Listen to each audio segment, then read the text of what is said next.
A FIA resolveu que não vai abrir exceção para Colton Herta. Tudo bem, mas está na hora de rever algumas coisas, é sobre isso que eu vou falar no vídeo de hoje.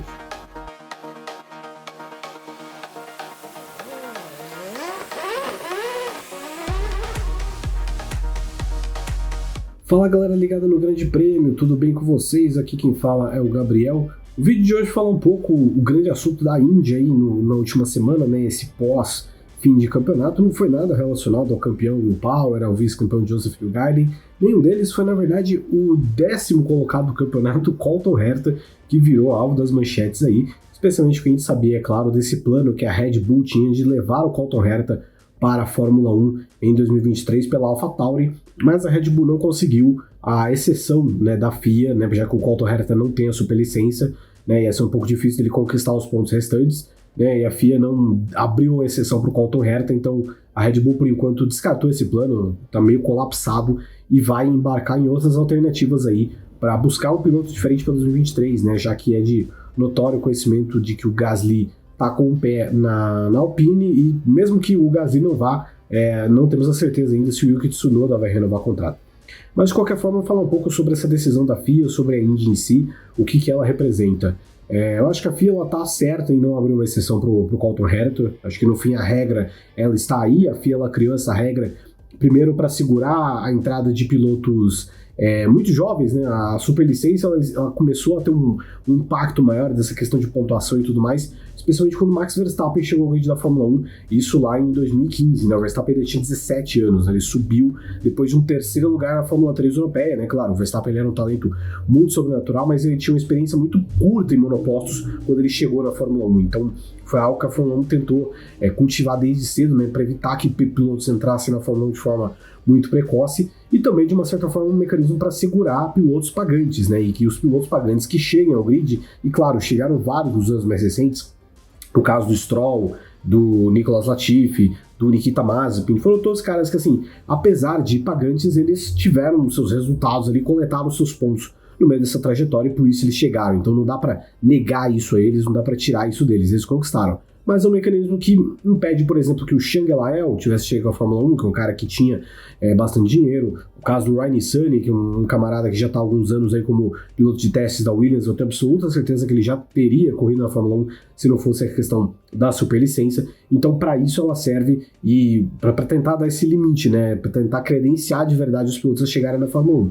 Só que a realidade é que a distribuição de pontos da superlicença precisa ser revista e precisa ser conversada, porque é um absurdo a gente pensar que um piloto como o Colton Herta não tem a superlicença, né? Ele tem 32 dos 40 pontos, né? Um piloto que já tem uma trajetória longa aí na Indy, né? Uma trajetória, assim, recente, né? Mas que já acumula alguns números impressionantes, né? Ele ter sido 3º colocado no campeonato de 2020, 4º colocado no campeonato de 2021, 2022 acabou sendo um ano abaixo mesmo, então por isso é o que limitou ele mesmo talvez de pegar a superlicença, né? Se ele tivesse chegado, quem sabe, em 5º, 6º no campeonato, esse problema teria resolvido, mas acabou sendo um ano bastante abaixo mesmo. Mas acho que está na hora da FIA rever algumas coisas, especialmente a respeito da pontuação da superlicença. Para você que não sabe, a Indy ela tem uma pontuação diferente em comparação com a Fórmula 2, por exemplo. A Fórmula 2 distribui 40 pontos para os seus 3 primeiros colocados, enquanto só dá 40 pontos para o campeão da Indy, né? Aí o segundo recebe 30 e, enfim, e vai numa escala diferente até o top 10, né? Que é o que concede pontos para a superlicença. Eu acho particularmente um absurdo um campeonato como a Indy, um campeonato que tem grandes montadoras envolvidas, e claro, existe uma padronização de chassi tal como existe na Fórmula 2, mas é um campeonato que tem questões tecnológicas muito avançadas em comparação também à Fórmula 2, é um campeonato que tem um ponto muito positivo que é a questão de variação de pistas, né? E eu acho que a Indy só ser disputada na América do Norte, eu não acho que deveria ser um comparativo, até porque a gente não está falando de um país pequeno, a gente não está falando, por exemplo, de uma Hungria, de uma Polônia, a gente está falando dos Estados Unidos. É um país que tem uma história de esporte a motor muito forte, uma história da indústria automotiva fortíssima, e por isso tem diversas pistas no seu calendário, né, no seu país, espalhadas para lá e para cá. Claro, não todas essas pistas são de especificações da FIA, tudo bem, mas são boas pistas ainda, são pistas estruturadas, pistas onde a gente não sente que existem tantas reclamações, pistas que oferecem desafios, pistas que não comprometem as questões de segurança, né? As que já tiveram essas questões de segurança,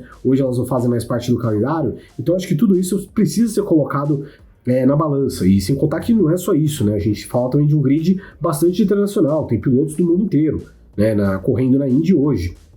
E só pra gente ter de exemplo também, o Newgarden foi o único campeão americano da Indy nos últimos 10 anos, praticamente. Então a gente tem uma variação aí do Dixon, que é um cara neozelandês, o Power, australiano, o Alex Palou, que é um cara espanhol, o Simon Pagenaud, francês, vários caras de diferentes nacionalidades conquistando títulos, né? Por mais que alguns desses caras morem nos Estados Unidos há bastante tempo.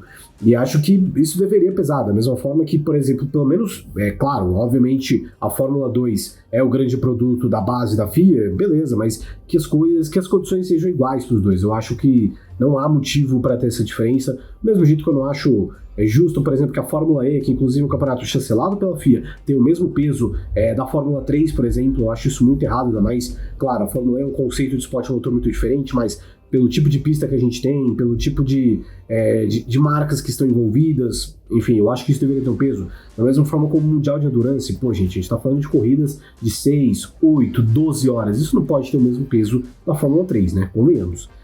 Enfim, então acerta a FIA, porque se a FIA abrir uma exceção pro Hertha, vai ter que abrir para outras, né? Obviamente, se isso acontecesse, ia ter uma pressão muito forte, especialmente por parte dessas equipes que têm um orçamento mais limitado, delas poderem, quem sabe, incluir mais pilotos pagantes, né, em seus elencos. Então é bom que a superlicença esteja aí, mas algumas coisas precisam ser vistas para que episódios que não soem absurdos como esse do Hertha, né? O Hertha acho que já provou por A mais B que ele tem sim condição de estar na Fórmula 1.